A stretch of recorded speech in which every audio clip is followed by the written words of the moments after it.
Elevated body temperature can be a big problem for athletes, soldiers, and industrial workers. As the temperature of the body's core organs rise, fatigue sets in, and strength, endurance, and cognitive functions deteriorate rapidly. This is where CoreControl glove kicks in. When you put it on your hand, a vacuum pump creates a slight vacuum that draws the blood to your palm. Inside of the glove is a plate that circulates cold water, which cools your blood way faster than it would be possible by, let's say, ice packs. It's a really cool device, but that's not what most of us need right now. It's December already. I don't need a way to cool myself down. I want to warm myself up. Okay, we humans radiate about 100 watts of heat every day, all day long.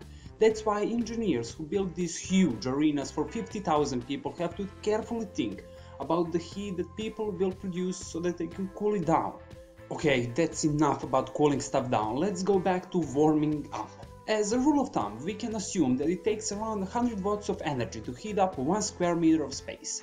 Of course, I made a lot of assumptions here to get to that number, but accuracy here doesn't matter that much. What we can all agree on is that it takes a lot of energy to heat up our homes in the winter. And this brings me to a point I want to make. In 99.9% of the cases, you don't need that. You don't want to heat up your whole house. I don't need this corner of the room to be warm. As far as I'm concerned, it can be very cold up there, as long as I'm warm.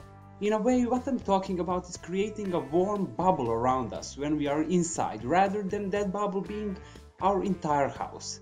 But how? Paul Wheaton showed us one way. Since he spends most of his time at his desk, he replaced his ordinary keyboard and mouse with heated peripherals. He also uses a dog bed warmer for his feet and a 60-watt light bulb for his face. By doing this, he managed to cut his heating bill by more than 80%. In case you're wondering about the bathroom, he kept normal heating there. Of course, this is just an example. Using electrically heated wardrobe is another way. But of course, the simplest way is to reduce the amount of heat that we lose in the first place. Wearing just one more layer of clothing will drastically reduce the amount of heat that you radiate away.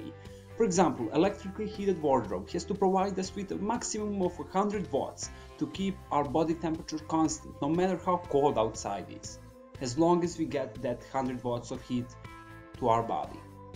But let's go back to the CoreControl glove. What would happen if we were to reverse the function of it? Not to use it to cool us down, but to warm us up.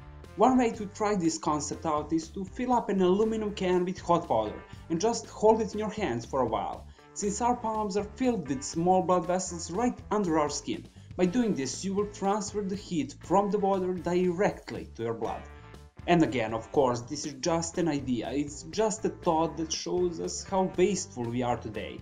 I mean, we already have the technology to make this stuff happen, but are we going to allow it to happen? What do you think about this? Do you think this is a feasible idea at all? Share your opinions down below. Thanks for watching and I'll see you next time.